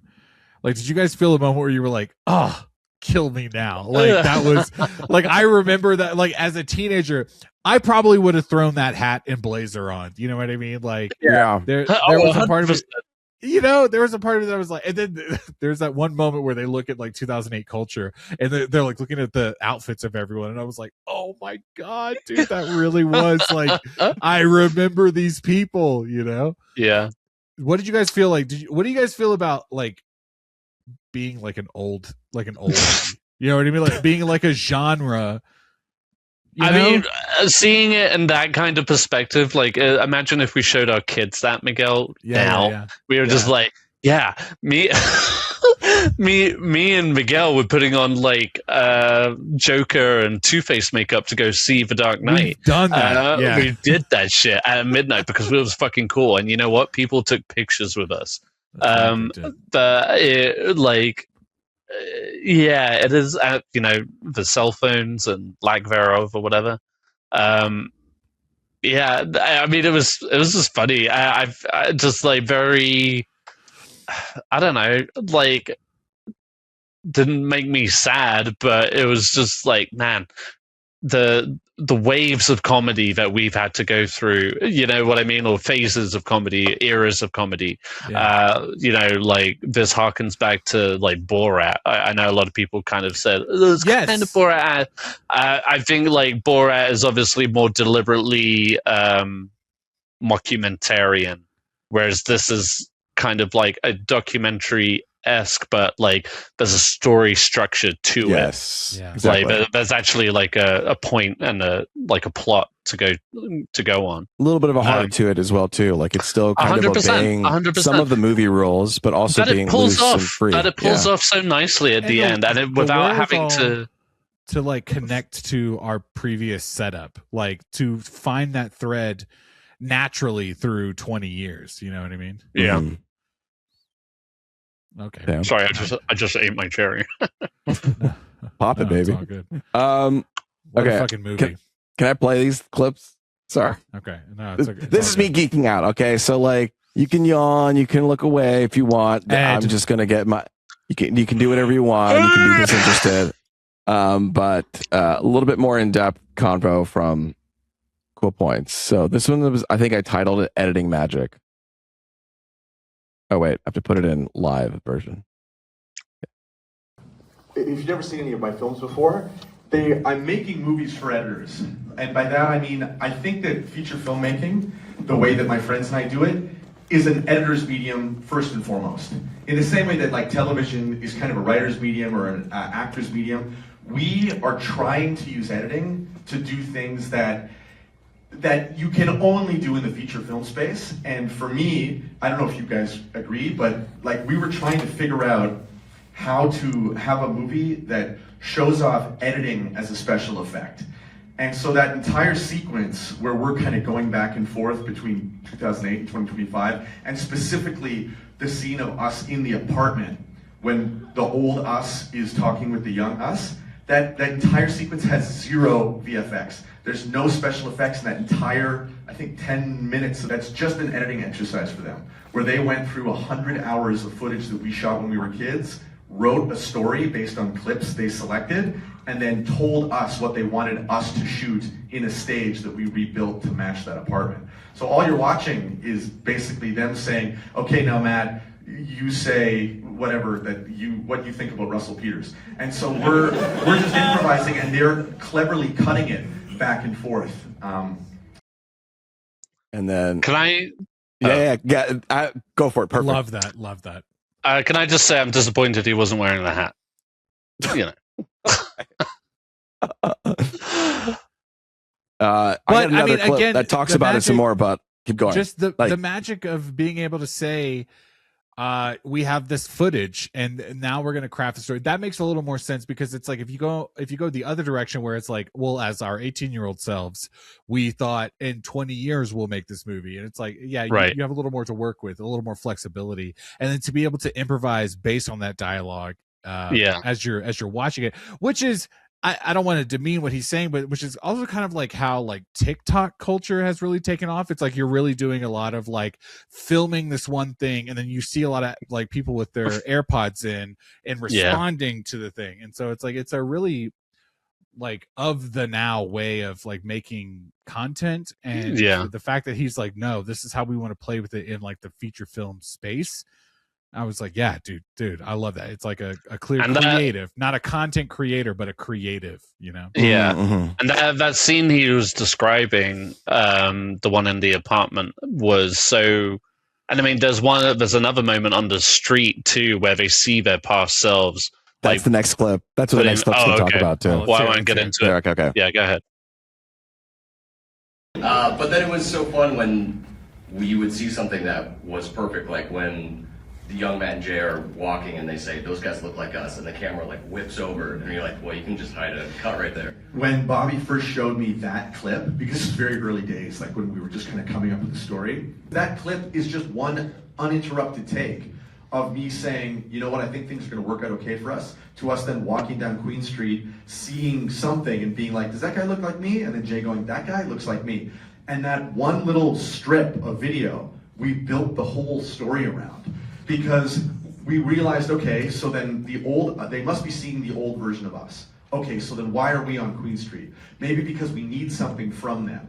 Oh, we should need something that has to do with time travel. Maybe they have some ingredient that made the time machine work. And that's how we came up with orbits and how we came up with breaking into our old apartment. And that's just because Bobby found this shot that we all loved. And this entire movie, if you break it down like that, you realize that same trick is just happening over and over and over again. Like, the reason that Jay shoots his band member in the face is not because we thought, oh, let's shoot Luke Lalonde in the face, it'll be hilarious. It's because when we were shooting another scene, Drake's bodyguard got shot the night before by Kendrick Lamar, and we just happened to be driving around shooting, and so we went to Drake's mansion where the police were out having that news conference. Jay was in his costume, and we said, Jay, pretend you did something and run away. We had no idea what we did.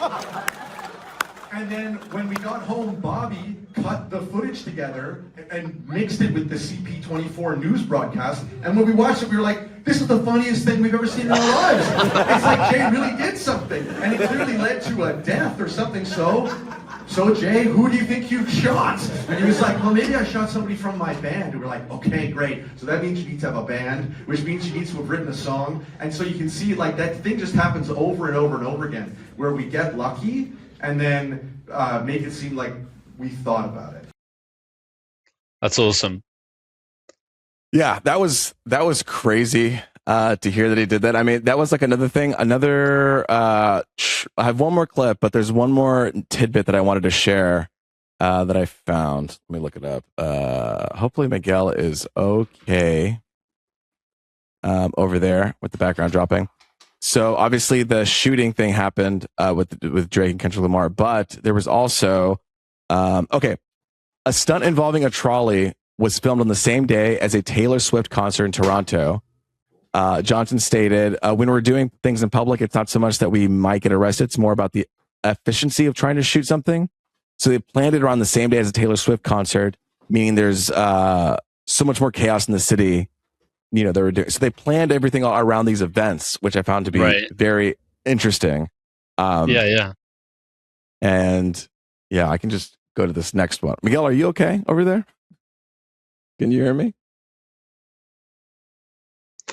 Just keep talking. He'll hop on when he can. He'll hop on when he gets on. Okay, let's see. What else do we got here? The obviously the CN Tower was filmed without permits. They used the GoPros on the head of a tour guide. So all that stuff is like stuff that they would give out to people regardless. So if you pay for that event, that's the GoPro footage that you kind of use. So they're able to use that sequence.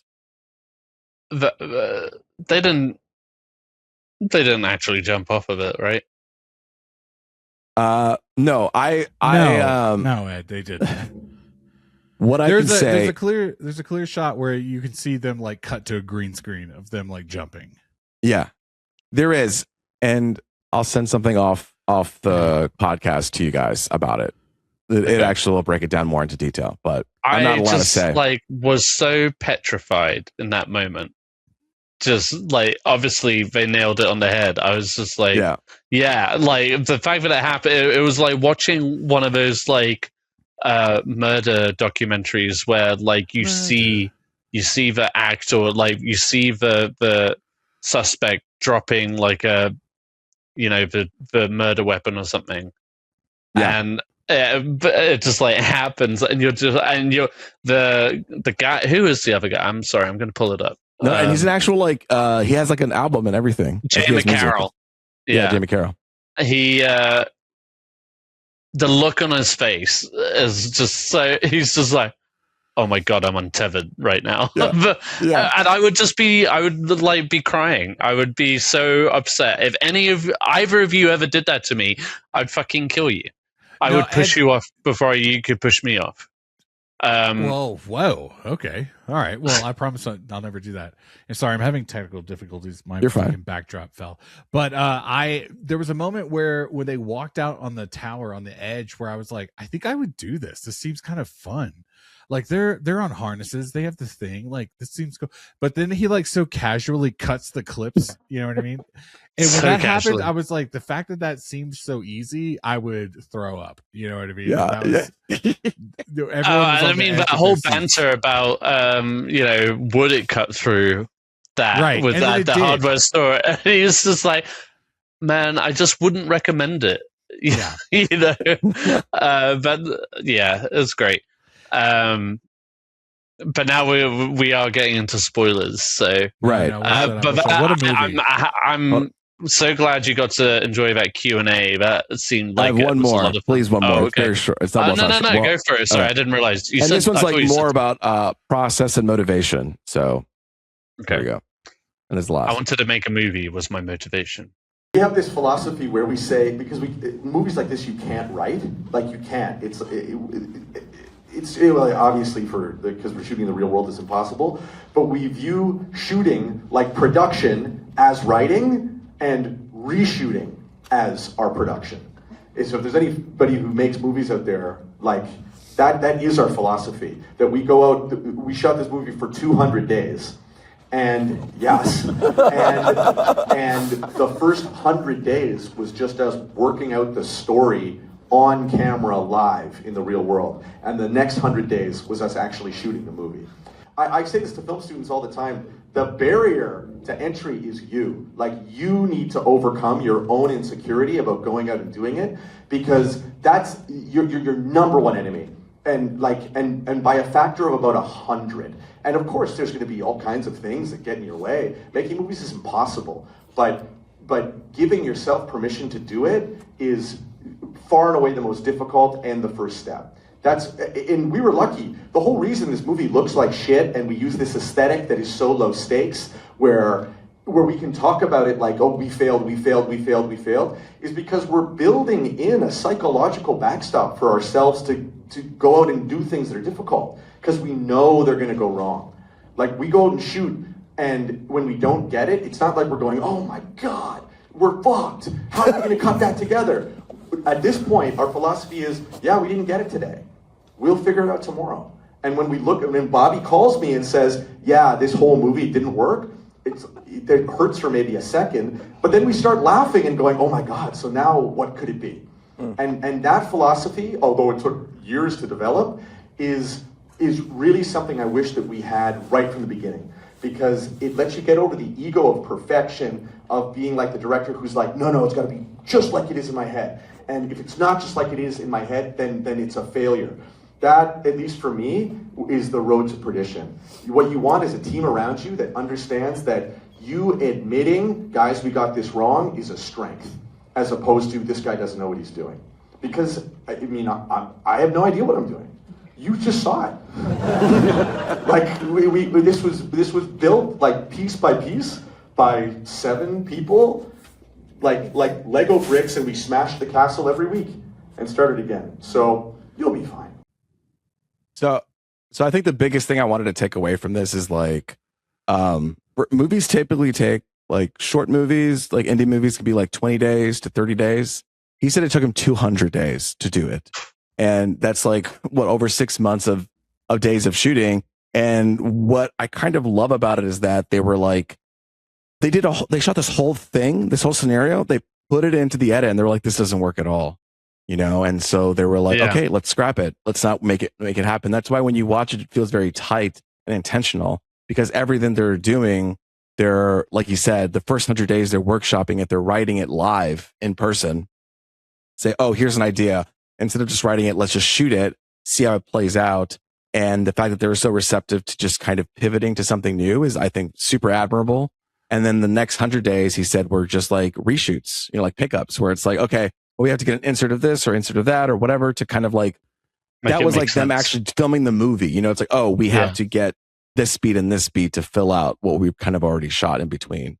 But just the willingness to just like say, hey, this isn't working. Let's throw it out and let's try again is very admirable. When you go into productions and people are like, well, we don't have a third act. And we just have to get it done. And whatever we get done at this time, we're done. But they're lucky enough where they didn't really have a deadline. Like, they could just be shooting for 200 days over and over and over again. So yeah, that's all. That's all I wanted to share. It definitely felt like that kind of movie where they were just like, doing it at their own pace. I mean, this is kind of one of those like miracle movies of just patience and long collaboration of everybody involved, which just makes it all the more cool. Okay, well, thank you guys for letting me show that. No, thank you for sneakily filming it, I guess. Were you not supposed to film it? Or well, at some point I got the first two I filmed it, like I showed the people, and then I got tired because it was like a long one, and I was like, why do I want to be in the moment now? So. Yeah. You just kind of want to. You have to. Yeah. Dude, what a solid movie. All right, let's talk about what we're into. Ed, you have another secret show for us or something? Well, yeah, but that's like the last thing I'm going to talk about. I want to hear about Pillion. Okay. Pillion. That's what I said. Yeah. Or Pillion. Look. We lost Luis. Great. Son of a bitch. No. So look, Pillion is another one of those movies. Luis has emboldened me to start just saying, like, you guys need to go out and see movies. But this is a movie I've been trying to see since like November of last year. This was released in the UK, only just hit the States. So I'm looking at it as a 2026 film, I guess. But this is the movie with Alexander Skarsgård and Harry Melling, who most people will know of Harry Potter fame, played Dudley Dursley. He's been in other stuff as well. Oh, yeah. Is the scene at them at the bar? Yeah. Is that like the scene from this movie that I've seen on Instagram? Yeah, I think so. Sure, yeah. And so it basically... I'll read the synopsis because I won't do it justice. But Colin, played by Harry Melling, a timid man meets Ray, a confident biker gang leader who initiates him into a submissive relationship, challenging Colin's mundane existence and prompting personal growth through their unconventional dynamic. This is what Alexander Skarsgård is described as a dom-com. As in like rom-com, but dom-com. But true to that, it is very much like in the romantic comedy vein. It's funny, it's sweet, genuinely sweet, sad at times. And I just kept hearing such great things about it, and this movie totally lived up to my expectations. It's a challenging film for anybody who, for people who don't want to see. It's very explicit in some of the sex scenes and other situations, I guess. But there's like a light undertone to the whole thing, and Harry Melling really pulls you over to his, I wouldn't say his side because you're not picking sides, but it's just like you really understand it. It's a not a coming of age story, but like getting to know yourself and what makes you happy kind of movie. And this is following that journey of his. He's a gay man who doesn't have much of a dating life. He is a part of a cappella group with his dad and his brothers, and they perform at local pubs and stuff like that. And that's where he meets Ray, who's played by Alexander Skarsgård. Seeing those two together as a couple on paper, let alone on screen, is like baffling just because Alexander Skarsgård, completely chiseled, tan, gorgeous looking man, and Harry Melling is not that, but he's like genuinely sweet and attentive, and just aims to please. Obviously, he's a submissive, so that's his job, I guess. That's a part of the job requirements. But no, it just the movie surprises you.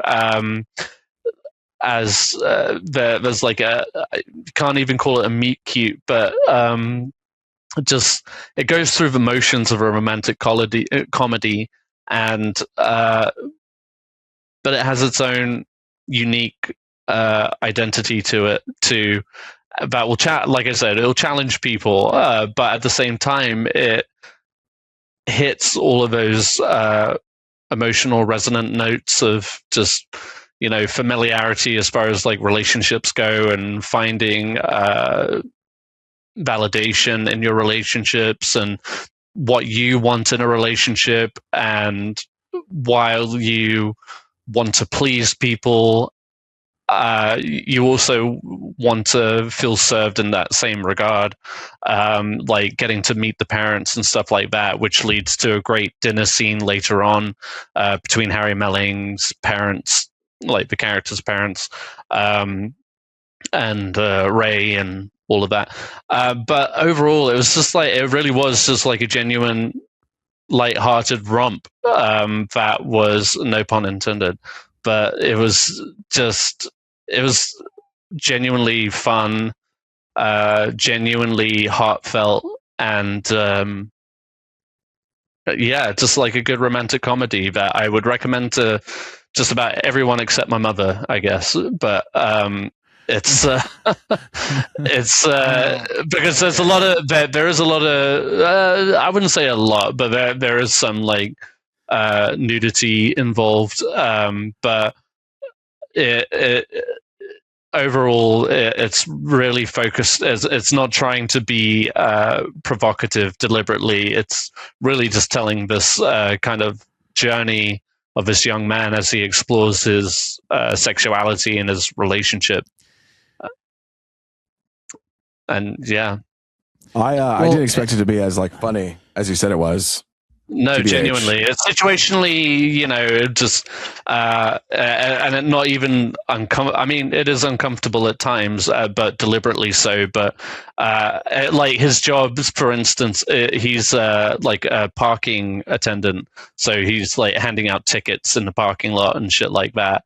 And he has people come up to him and call him a piece of shit and what have you. And but it's all like real life situational humor, you know. Like meeting the parents and stuff like that on a first date or what have you. All right. Yeah. Well, honestly, you changed my whole perspective of what it was. I thought it was gonna be something like dark and gloomy and fucked up or some shit, but it's not actually like a rom-com with Keke Palmer type shit, you know? No, not at all. Not at all. It's a very sweet movie. I'll just emphasize on that word. It's just very sweet, very heartfelt, and like it's just like a growing. Real quick, I have a quick bone to pick, and I'm not going to take too long because we're trying to wrap up the pod, okay? But how dare you, Ed, sit there and go, "Oh, this is I recommend this movie to everyone, but not my mom." All right, and then this week on our fucking socials, you had to comment on last week's pod where you were like, "Anyway, Miguel, what pie would you fuck?" And then had the audacity to post it also. It's like cross post to Facebook, and then both my mom and my dad watched that clip. I didn't cross post to Facebook. It automatically does it, babe. If you knew the settings, you would know. Okay. If I was even on Facebook, so the fact that you were like, "Oh, I hope my mom never sees it." You know what I hope my mom never sees is me talking about my tip of my dick. Okay, like if we could potentially not talk about that respectfully, I forget about that little. We'll just run a couple things by each other before we post things from now on. No, I love it. I'm glad. But your dad shared it, right? I mean, he liked it. He clearly liked it. He called our family in Mexico. He said, well, I would fuck a tres leches. Like now it's getting. No, that was bad. Yeah. Let's calm down. No, but it'd be a flop.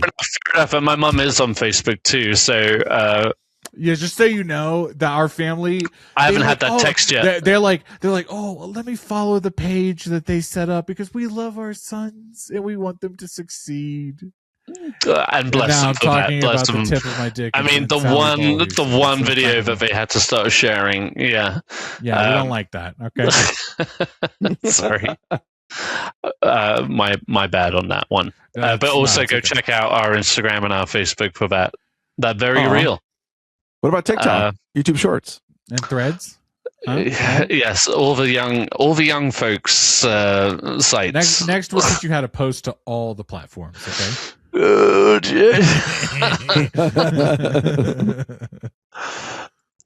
So yeah, Pillion. Go check it out, please. Why is it called Pillion? I don't know. Oh, it's a spoiler. Okay. I fucking don't know. I actually don't know. It wasn't There wasn't a line that they dropped in the movie like Mr. Pillion. Pillion? Right. Yeah. Yeah, that's his name. It's Pillion. I just didn't get it. Yeah. Oh, that's why this movie's called Mario. Okay, Super Mario. His name. Mario. They're in the galaxy. Okay. And the movie Pillion gets titled from the motorcycle term pillion, which refers to the passenger seat behind the main rider, and by extension, the person who rides there. Yeah, that's perfect. That's perfect. The pillion rider is literally the one holding on, sitting behind someone else, trusting them to steer and control the journey. That dynamic often carries emotional symbolism too. Yeah. Wow, that just added a whole extra emotional note to the movie. I've got to text my friend. Text your friend. Well, yeah, because I went to see it with a friend, a guy friend. No, that's the other. Not in a bad way. Why'd you say it like that? Yeah. It was just funny. It's okay. I'm just. We were just like, two straight white dudes going in to see this very like. Also, but do you think like you're going on like seeing this movie with like a female coworker? Well, I did try to see it with Sarah, but I showed her the trailer, and she's like, Sarah. I don't know. I'm just joking. I was just like a random coworker. Yeah, I've had a lot to drink. I was I caught up to Euphoria season 1. Pretty cool. Season 2 coming up soon. There you go. That's my update. Oh, come on! I think we're gonna lock in. We're gonna lock in season 3. Yeah, we're not gonna lock in season 3, but I just didn't know how much more we wanted to talk. I didn't want to bring us down. You know what I mean? I mean, like the first, it's great. It's good. Wow, good. It's good. It's great. It's great. I don't have a gambling addiction. Season 2 is the meme moments, dude. Luis will lock in on season 2. Is this play about us type shit? Nah, type shit. You don't even. No, but you know what? I will. It is cool to finally like understand the personalities behind these faces. That's been like kind of fun. Like knowing who Maddie is, knowing what Sweetney's character is like. Yeah. Finally understand who Jacob is, and if you had to, if you like the main four girls, 5 girls, who's like, could you rank them real quick? Like who are your favorites? So well, far? First off, I want more BB. You didn't ask me that. Do you know what I mean? BB, where is she? You know what I'm talking about? She's always the girl in the background who's like smoking. Oh, okay, all right. I think nobody likes it. She's like, damn, I liked her. So her number 1. And then number 2, it would be probably, honestly, I am kind of, maybe I'm a bad guy. It would be 1, BB, 2, Maddie, 3, Rue, 4. 2 is Maddie? Say it. Yeah, I don't know. I'm a bad person. Dude, he's not wrong, dude. Ed, the fact that you didn't lock in on Maddie early on, like Maddie is that bitch. Like I love her. All right, she's messy as fuck. You know. You know what? This is a good thing. This is a great point. I'm actually having a hard time ranking them because then I want to start like moving some people around because everybody has a really good kind of story. No, I get it. I get it. But yeah, you get it. I mean, well, and then it's like Rue, and then like I forget Jules. Jules. Lexi has a really good story too, though. It's like, yeah. Come on, that's tough. I think it's hard. They're all really fun at different moments. Exactly. Yeah. But what about the? Why? I guess it doesn't fucking matter. It doesn't matter. Listen, we'll be here all night. Let's get to Ed's Ed's secret show. Let's wrap up on this. What's this secret show? Okay, but let me talk about Breathless for 5 minutes. Jesus, the fucking Oppenheimer over here. Sorry, guys, I've had a few drinks. I'm hitting the wrong tabs. Fuck off. What tab is that specifically that makes you just blow up? Like tab, I'm dealing with 3 monitors, okay? And on my right, I've got my notes. In front of me, I've got the podcast, but then I hit the tab on the podcast that linked me to the podcast. If you're going to talk about Breathless, just get it over with. Come on. No, all right. Secret show number 3. Any guesses? I do have a guess. All right, let's have a guess. Every week is The Bear? Are you watching The Bear? All right. Yes. Night of Seven Kingdoms? Watching The Bear. Is it is the Night of the Seven Kingdoms. Is it? Yes. There you go. It's getting predictable. It's getting boring, actually. This bit's dead. Okay. And all right. No. I'm going to hang up. That's No, Steven's like, oh my God, I listened all this long. No, talk about. Yeah, let's not talk about it, actually. You know, at this point, let's take it a bit. Let's not talk about it. I'm kidding. That's all we've got this week. No, Ed, I mean, talk about Instagram. I've been seeing a lot of one of those things that I'm avoiding, but I am seeing a lot is like people are locking in on the couple of last episodes. So, have you guys watched it? No, I haven't. But if you want to spoil it, I can. Luis, have you watched it all? The amount of times I have to say I've seen this show is insane. No one's listening. No one's listening, Ed, and that's the problem. You're not listening to Luis. Okay, I love it. But no, actually, okay, so keep going. Our good friend Eric Jew called us out after the last episode. He called me out, rather. He was just like, shut up, you like Game of Thrones. And I was like, yeah, I do like Game of Thrones until it fucking fucked me at the end.